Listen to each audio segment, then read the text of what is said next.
बिरसा मुंडा, जो अंग्रेजों के दांत खट्टे करने वाले एक आदिवासी युवा, शहीद स्वतंत्रता सेनानी बिरसा मुंडा की धरती से एक और युवा तीरंदाज सामने आया है। बिरसा मुंडा की सेना या उनके अनुयायी तीर धनुष से अंग्रेजों का सामना करते थे और अंग्रेजों को कई बार उन्होंने मात भी दे दी थी। उसी जमीन से, उसी धरती से एक युवा तीरंदाज झोंगो पहान सामने आए हैं और झोंगो पहान की हालिया उपलब्धि आपको चौंका देने वाली है। एक दिव्यांग युवा जिनकी उम्र महज 17 साल है, इन्होंने दुबई में एशियन यूथ पैरा गेम्स में गोल्ड और सिल्वर दोनों अपने खाते में लाए हैं। आज स्टूडियो में हमारे साथ मौजूद हैं। इस युवा कार्यक्रम में, यह युवा कार्यक्रम झारखंड विधानसभा टीवी की युवाओं को प्रोत्साहित करने वाली कार्यक्रम है और झारखंड विधानसभा के अध्यक्ष श्री रविंद्रनाथ महतो की यह सोच है कि झारखंड की युवा प्रतिभाओं को प्रोत्साहित करे, उनका मनोबल बढ़ाए और इस प्लेटफॉर्म के जरिए लोगों तक उनकी बात पहुंचाए और आने वाले दिनों के लिए उन्हें शुभकामनाएं भी विधानसभा अध्यक्ष की तरफ से दी जा सके। अभी थोड़ी देर पहले विधानसभा अध्यक्ष से इस युवा की और इनकी टीम की, यानी टीम में उनके कोच, उनके शिक्षक, ये सब लोग मौजूद थे, विधानसभा अध्यक्ष से मिले और विधानसभा अध्यक्ष ने इन सबों को शुभकामनाएं दी है। फिलहाल स्टूडियो में है हमारे साथ, इनसे बातचीत का सिलसिला शुरू करते हैं। झोंगो पहान, जो महज 17 साल की उम्र है इनकी, जैसा मैंने बताया। इस वक्त आपका स्वागत है स्टूडियो में। झोंगो, कैसा लग रहा है? अच्छा लग रहा है सर। कैसा लग रहा था जाते वक्त जब आप दुबई के लिए जा रहे थे? फ्लाइट में तो पहली बार चढ़े होगे, हवाई जहाज में। अच्छा ये बताओ, हवाई जहाज में जब चढ़े थे तो कैसा लग रहा था? सर अच्छा ही लगा सर। डर भी लग रहा था? ना सर, डर नहीं लगा सर। नहीं लगा ना? हाँ सर। अच्छा, क्या सोच रहे थे उस वक्त जब दुबई के लिए तुम जा रहे थे? 2023 में आपने तीरंदाजी सीखना शुरू किया प्रोफेशनली ट्रेनर्स के साथ। उससे पहले भी तीर चलाते थे? ना सर। क्या क्या करते थे घर पे या स्कूल में? सर उसमें बस पढ़ाई बस करते थे और वापस घर आ जाते थे। अच्छा, तो फिर तीर चलाने का, तीरंदाजी सीखने का कैसे तुमको ऑप्शन मिला? सर जब लॉकडाउन हुआ था उस टाइम नेताजी स्कूल में मेरा एडमिशन हुआ था, तो वहाँ नेताजी स्कूल में 2023 में खुला स्कूल और वहाँ मैं पढ़ाई करते करते मेरे सर सब आए और आर्चरी सिखाए। अच्छा, तो सिर्फ 2 साल की ट्रेनिंग कह सकते हैं। 2 साल की ट्रेनिंग में आपने 2 बड़ी उपलब्धियां हासिल कर ली। सर उससे पहले नेशनल में भी सिल्वर रहा सर। हाँ वही कह रहे, 2 बड़ी उपलब्धि, यानी नेशनल में भी आपने सिल्वर हासिल किया और इसके बाद एशियन गेम्स में भी। Yes sir. तो मतलब ये मान सकते हैं कि आपके अंदर वो हुनर है, वो धनुर्धर है पहले से, जिसे ढूंढ निकाला आपके ट्रेनरों ने। Yes sir. घर पे कौन कौन है? मम्मी पापा और भाई सब और भैया सब। वो क्या उन्होंने कैसे मतलब कैसे रिएक्ट किया जब ये सुना कि तुम जीत गए हो? किनके किनके साथ तुम्हारी प्रतियोगिता हो रही थी? मतलब कौन कौन देश के और खिलाड़ी शामिल थे तुम्हारी उस प्रतियोगिता में? सर पूरा देश का तो नाम पता नहीं सर, लेकिन मैं चाइना के साथ मुकाबला किया था सर, उसको पता है बस। चाइना को मैं हरवाया और चाइना हमको भी हरवा दिया एक मैच में सर। 2 मैच चाइना से खेले थे, गोल्ड मतलब कि सर टीम में चाइना को हरवाया और इंडिविजुअल में हमको चाइना हरवा दिया। अच्छा, मतलब एक एक चाइना को हरा के तुमने गोल्ड ले लिया, दूसरा चाइना से हार के सिल्वर ले यस लिया। सर। मतलब चाइना के खिलाड़ी लोग कैसा दिखते हैं? मतलब बड़े हट्टे कट्टे थे कि या तुम्हारी तरह दुबले पतले कमजोर थे? सर मेरे से लंबे थे सर। और वहाँ का सर मतलब कि वहाँ का सर मतलब कि वहाँ का गवर्नमेंट भी सर और सरकार भी वहाँ का तो अच्छा फैसिलिटी देते हैं सर। हाँ। और हमारे यहाँ तो झारखंड में सर कुट्टी जिला में है सर, वहाँ तो उतना फैसिलिटी भी नहीं था, होने से भी मेरा कोच सब सर मेहनत किए और हमको इतना मुकाम तक की सर पहुँचा दिए। तो बड़ी ही बात है सर कि मेरे कोच सब के लिए और मेरे के लिए भी कि मैं फर्स्ट टाइम इंटरनेशनल में मेडल दिलाया हूँ सर इंडिया को। अच्छा, फर्स्ट टाइम हुआ है ये? Yes sir. अरे वाह, ये मुझे भी जानकारी नहीं थी कि फर्स्ट टाइम, और वो भी हमारे खूंटी से, हमारे झारखंड से। ये हमारे झारखंड के लिए बहुत ही गर्व का विषय है। आ, वो जो प्रतियोगिता के लिए जो तीर होती है, वो तीर बड़ी महंगी होती है, पता है? Yes sir. मतलब तीर और धनुष। तो वो तीर और धनुष प्रैक्टिस के लिए तुमने खरीदा कैसे? सर मेरा अपने सर मतलब मेरा कोच है ना सर, दानिश सर, वो हमको ट्रेनिंग करते थे, तो हम फर्स्ट टाइम इंडिया रन में जीते सिल्वर इंडिया रन से सर। उसके बाद इंटरनेशनल के लिए मेरे पास सुविधा नहीं था, तो जिसके मेरे दानिश सर के पास अपने जो खरीदे थे ना, उसको आप मतलब कि इंटरनेशनल खेलने के लिए वो हमको दिए, और उसी से मैं प्रशिक्षित करते गए और इंटरनेशनल के लिए मेरा सिलेक्शन हो गया सर, और मैं इंटरनेशनल भी गए और एक गोल्ड एक सिल्वर जीते सर। अरे वाह, चलो बहुत बढ़िया। आ, अब तुम्हारे पास अपनी तीर धनुष होंगे, या अपने लिए खरीदा तुमने तीर धनुष प्रैक्टिस करने के लिए अपने घर पे या कहीं भी, स्कूल में भी? अब खरीदोगे? Yes sir. अच्छा, बढ़िया। आ, दुबई आ, कैसा लगा देखकर? दुबई अच्छा ही है सर। हाँ, वहाँ पर मतलब कहाँ कहाँ एक घनघोर जंगल और कहाँ एक चमचमाती हुई शहर, दोनों में क्या फर्क, मतलब कैसा लगा तुमको देखकर? सर फर्क तो बहुत है सर। क्या फर्क बस बता सकते हो? सर वहाँ दुबई में सर जिधर देखो उधर खाली बड़ा बड़ा बिल्डिंग है, और यहाँ पर सुबह में सर अगर हम लोग को तो इसमें सर मतलब होटल में रहते थे ना सर, होटल से अगर वहाँ बाहर भी निकलने से तो आँख से अपने से बंद होता, उतना भयानक धूप था। अगर झारखंड में सर घर से निकलेंगे ना तभी उतना धूप नहीं पड़ता था सर, और वहाँ तो बस की पेड़ पौधा उतना नहीं ना है, इसी के लिए वहाँ धूप बहुत गर्मी ही ज़्यादा है। अरे यहाँ झारखंड सब में इंडिया सब सर उतना निकलने से तो उतना गर्मी नहीं पता नहीं चलता है, काहे कि यहाँ झाड़ जंगल ज़्यादा है सर, तो इसी के लिए सर। आ, खाना वाना ठीक मिलता था? खाने का ठीक था सर, खाने तुम्हारे एक जानने वाले ने मुझे बताया कि तुम खाना भी नहीं खाते थे ठीक से, इतने शर्माते थे तुम भीड़ से। सर फर्स्ट टाइम था तो सर। हाँ। तो उधर तो मतलब कि सर वो राइस मिलता था जो चावल पतला पतला रहता है ना, वो वाला सर। हम लोग तो यहाँ झारखंड में जानते ही आप कि कैसा चावल मिलता है सर वहाँ, मतलब कि अपना ही जैसे धान सब काटते हुए सब वे चावल रहता है सर, इसी के लिए सर वहाँ तो तो वो वाला अच्छा लगा या अपना झारखंड वाला अच्छा लगता है? अपना ही सर, अपना ही झारखंड वाला अच्छा है सर। लेकिन गए दुबई गए तो सर वहाँ तो वहाँ तो नहीं मिलेगा सर झारखंड वाला, तो इसी खाना ही पड़ेगा सर, इसी के लिए थोड़ा थोड़ा खा रहे हैं सर। अच्छा, मतलब इसलिए कम खा रहे थे। Yes sir. आ, आगे क्या करना चाहते हो? आगे अगर फैसिलिटी अच्छा मिलेगा तो सर मैं ओलंपिक की तैयारी करूंगा अच्छा से, हम्म, और इंडिया को मेडल दिलाऊंगा सर। और अगर पढ़ाई लिखाई में क्या करना चाहते हो? सर पढ़ाई तो अभी 11 क्लास में है सर। हाँ, नहीं मतलब स्पोर्ट्स में ही अपना कैरियर देख रहे हो, या पढ़ के डॉक्टर इंजीनियर और दूसरे सेक्टर्स में भी तुम्हारी चॉइस है? सर हम्म, सर मैं तो आर्ट्स लिया हूँ सर, तो उधर तो डॉक्टर इंजीनियर का तो सर उधर तो नहीं है ना सर, इसी के लिए। अच्छा, मतलब सिविल सर्विसेज या कुछ भी इस तरह का? या सर साइंस लेने से होने से डॉक्टर या इंजीनियर का तो ऑप्शन कोई रहता है। बड़ी बड़ी नौकरी या बड़े लक्ष्य लेकर तुम्हारे मन में कुछ जिज्ञासा रही है? सर पहले तो ओलंपिक में मैं मेडल दिलाऊं सर इंडिया को बस। अब एकदम शिफ्ट हो गए हो, खेल की तरफ ही अब जाना है? Yes sir. हाँ, पहले तो ओलंपिक मेडल दिलाऊंगा, उसके बाद आगे उधर सोचेंगे सर। इसके बाद यस सर। अपना चॉइस क्या है तुम्हारा?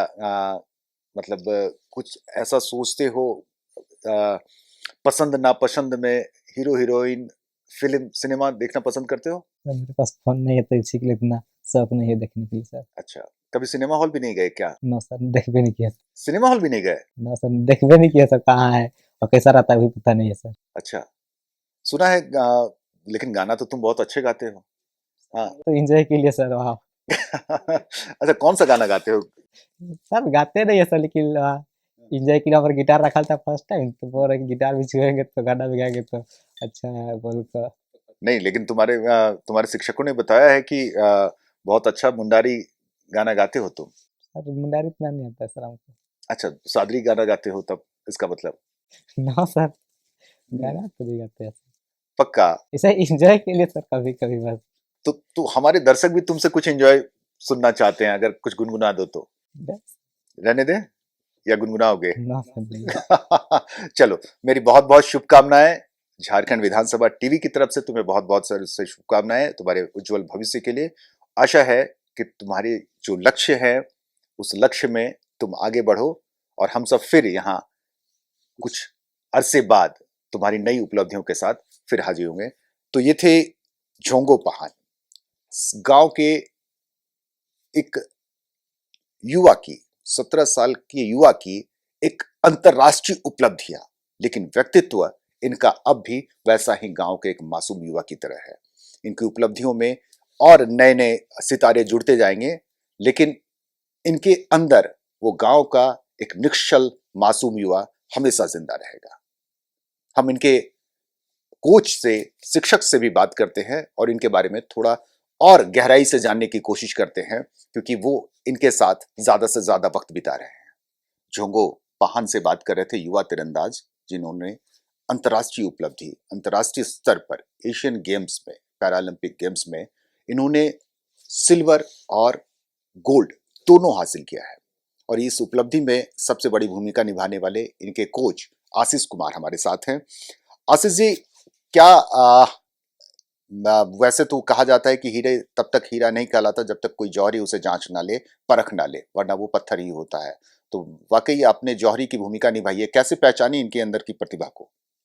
जी सर, मैं फर्स्ट टाइम नेताजी सुभाष चंद्र बोस आवासीय विद्यालय गया था विजिट के लिए। तो मैंने देखा कि एक ऐसा बच्चा जो कि दिव्यांग है, और हमें खोज थी पैरा स्पोर्ट्स को डेवलप करने के लिए एक ऐसे तीरंदाज की जो दिव्यांग है, ऐसे बालक की। तो जोंगो का नज़र हम पे पड़ा और हमने जोंगो को जब उनका जब हमने एग्जामिन किया तब पाया कि जोंगो का अपर बॉडी स्ट्रेंथ आर्चरी के लायक है। अच्छा। तो ये हमारे लिए बहुत ही प्लस पॉइंट रहा, और निश्चित तौर पर हमने उस पर काम किया। 2023 में हमने वहाँ पे शुरुआत की थी तीरंदाजी की, झोंगो को प्रशिक्षण देने की। और 2023 में चंद 9-10 महीने में ही नेशनल्स हुआ, तो उसमें पटियाला में तो उसमें कोई पदक नहीं हासिल हुआ था। फिर जैसे जैसे समय बीता 2025 के जनवरी में जो नेक्स्ट जो पैरा नेशनल हुआ उसमें झोंगो ने 2 रजत पदक जीता। तो यही से एक उम्मीद इनमें दिखाई पड़ने लगी। ये सबसे कमाल की बात रही कि कुछ लोग बचपन से ट्रेनिंग लेते जाते हैं, प्रशिक्षण लेते जाते हैं, तब जाकर के ऐसी कोई बड़ी उपलब्धि हासिल कर पाते हैं, लेकिन महज 2 साल में ये करामत कर देना झोंगो के लिए भी और आपके लिए भी, दोनों के लिए ये बड़ा ही काबिले तारीफ है। जी सर, हमने निश्चित तौर पर सुबह शाम जोंगो का अभ्यास कराते रहे, और जोंगो जो हम जोंगो को बताते थे, जोंगो भी उसको फॉलो करने की कोशिश करता था। काफ़ी मेहनती है, और उसका मेहनत ही वो रंग लाया कि आज राष्ट्रगान दुबई में बजा सर। हाँ, बेशक ये क्रेडिट उनको जाता है। उनके बारे में कुछ खास बातें अगर आप बता सके, क्योंकि वो तो बहुत अंतर्मुखी, बहुत शर्मिला युवा है। उनके बारे में, उनकी जिंदगी में, या किस तरह की चीजें वो पसंद करता है, क्या कुछ उनके बारे में आप खास कुछ रोशनी डाल पाएंगे? जोंगो स्ट्रेट फॉरवर्ड बच्चा है सर।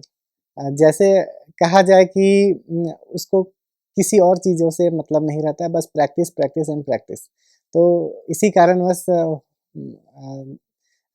बाकी जितनी बाधाएं थी उसे वो दरकिनार कर हमने उसे अभ्यास पे फोकस कराया, और वो भी फोकस्ड बच्चा है। और निश्चित तौर पर यही एक प्लस पॉइंट कह सकते हैं जोंगो में है कि ये आज अंतर्राष्ट्रीय स्तर पर कदम रख चुका है सर। आगे क्या संभावनाएं देख रहे हैं इन पे? जोंगो निश्चित तौर पर अभी अंतर्राष्ट्रीय स्तर पर और भी पदक, ये तो एशियन यूथ पैरा गेम्स था, अभी ओलंपिक्स है, एशियन गेम्स है, तो इस पे और भी संभावनाएं हैं सर। खूंटी के नेताजी सुभाष चंद्र बोस आवासीय विद्यालय, जिसमें स्पेशली बच्चे रहते हैं, स्पेशल बच्चे रहते हैं, क्या कुछ देखते हैं वहाँ, और कैसी व्यवस्था के साथ साथ आप लोगों को यानी बच्चों को आगे निखार रहे हैं? जी, नेताजी सुभाष चंद्र बोस आवासीय विद्यालय यह एक सरकारी विद्यालय है सर, जिसमें वैसे बच्चे पढ़ाई करते हैं जो कि अनाथ हैं, एकल अभिभावक परिवार के बच्चे हैं, नक्सल प्रभावित परिवार के बच्चे हैं, और बाल श्रम से मुक्त कराए गए बच्चे हैं। इसके अलावा जो वैसे बच्चे जो कठिन परिस्थितियों में अपने जीवन व्यतीत कर रहे हैं, उनके लिए वह विद्यालय खोला गया था, तो अभी नेताजी सुभाष चंद्र बोस जो खूंटी वाला जो स्कूल है उसमें कुल 190 बच्चे हैं और उसमें 30 बच्चों को हम लोगों ने तीरंदाजी से जोड़ा है और प्रशिक्षण प्राप्त कर रहे हैं सर। चलिए, तब तो आपके पास पूरी फौज है। अगर अंग्रेज अभी होते तो दांत खट्टे कर दिए होते आपके 30 बच्चों ने। धन्यवाद। Thank you sir. Jongo Pahan के एक और द्रोणाचार्य यानी कोच दानिश अंसारी, वो भी हमारे साथ हैं, जिन्होंने मिलकर यानी आशीष और दानिश ने मिलकर जोंगो को निखारा, एक अच्छा धनुर्धर बनाया है और जिन्होंने झारखंड समेत पूरे देश का नाम रोशन किया है। दानिश साहब, जब आप ट्रेंड कर रहे थे जोंगो को, तो कुछ वीक पॉइंट्स भी रहे होंगे जिसको आपने उनसे दूर किया। कुछ क्या मतलब किस तरह से उस मुकाम तक पहुंचाने में आपकी भूमिका रही? जी, बिल्कुल वीक पॉइंट तो होता ही है, शुरुआत करने में ही दिक्कत आती है, सबसे ज़्यादा कठिनाई। जैसे किसी भी आर्चर को जब हम तैयार करते हैं, तो उसे जो बेसिक होता है, उसको तैयार करना ही सबसे इम्पोर्टेंट पार्ट होता है। तो जैसे कि आप लोग को पता है ये थोड़ा पैरा है, तो इसका अपर बॉडी अच्छा है। तो इसी के तरह से इसके लिए हम लोग एक अलग शेड्यूल बना के खड़ा रहना और कंसंट्रेट करना, ये सब चीजें थोड़ी चैलेंजिंग रही होगी। जी, जी, बिल्कुल। उसकी वजह से हम लोगों को थोड़ा-सा इसके हिसाब से ट्रेनिंग शेड्यूल बना के अच्छे से इनको कराया गया और अपर बॉडी के लिए अलग से एक्सरसाइज कराया गया। जो बेसिक तैयार करना था, वो किया गया। आप चूंकि साई के भी कोच हैं, यानी साई पद्मा हजारीबाग में पोस्टेड हैं, जी। क्या संभावनाएं देख रहे हैं झारखंड में इस तरह की प्रतिभाओं की? झारखंड में प्रतिभा तो बहुत है सर, अपॉर्चुनिटी कम है क्योंकि सेंटर सीमित है और संसाधन भी सीमित है। तो हम उन बच्चों तक नहीं पहुंच पा रहे जो और भी अच्छा कर सकते हैं, या हम बोल सकते हैं टैलेंट आइडेंटिफिकेशन उतना नहीं कर पा रहे जितना होना चाहिए, क्योंकि झारखंड में प्रतिभा की कमी नहीं है। दूर दराज गांव के बच्चे जो है वो काफ़ी टैलेंटेड है, जिनको अगर आगे सामने लाया गया तो निश्चित ही बेहतर करेंगे। तीरंदाजी, चूंकि तीरंदाजी में झारखंड का नाम पहले ही बहुत ऊपर रहा है, झानू हाजदा हो, दीपिका कुमारी हो, इस तरह के तीरंदाज हो, लेकिन पैरा वाला सेक्शन में कुछ कमियां देखते हैं आप? जी, पैरा के लिए तो बिल्कुल ही बहुत ही कम सेंटर है, जैसे कि साई में भी है, तो सिर्फ अभी एक्सेलेंसी सेंटर्स में ही पैरा को लिया जाता है।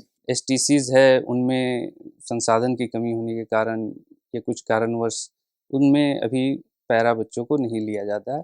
और बाकी झारखंड के भी इस तरह के जो सेंटर्स है उनमें भी पैरा के लिए इस तरह की सुविधा नहीं उपलब्ध है अभी फ़िलहाल के लिए, लेकिन कोशिश जारी है बेहतर। कुछ सुझाव या कुछ अपनी तरफ से बातें रखना चाहेंगे आप? जी, अगर पैरा बच्चों पे ध्यान दिया जाए या उनके लिए कुछ और सुविधा लाया जाए या उनके लिए अलग से एकेडमी वगैरह खोली जाए, तो निश्चित ही पैरा भी यहाँ से बहुत अच्छे निकल सकते हैं, वर्ल्ड लेवल पे बेहतर कर सकते हैं, ओलंपिक्स में मेडल जीत सकते हैं। चलिए, बहुत बहुत शुक्रिया, धन्यवाद आपका दानिश साहब। तो हम झोंगो पहान के हर पहलुओं को समझने की कोशिश कर रहे थे और इसलिए हमने न सिर्फ झोंगो पहान से बात की बल्कि उनके कोच और उनके शिक्षकों से भी हमने बात की और यह पाया कि झोंगो पहान जो गांव का एक ऐसा लड़का जो कभी उस मुकाम तक शायद अपनी खुद के पैरों पर चलकर नहीं पहुंच सकता था, उसमें पूरे समाज, पूरे शिक्षक और इसके स्कूल के तमाम लोगों की भूमिका बहुत बड़ी रही। तो इसलिए मैं नेताजी सुभाष चंद्र बोस आवासीय विद्यालय के शिक्षकों के लिए मेरी तरफ से एक खास आभार है कि आप ऐसे बच्चों को जिनमें संभावनाएं नजर आए, उनके पीछे आप अपनी पूरी शक्ति लगा दें। धन्यवाद।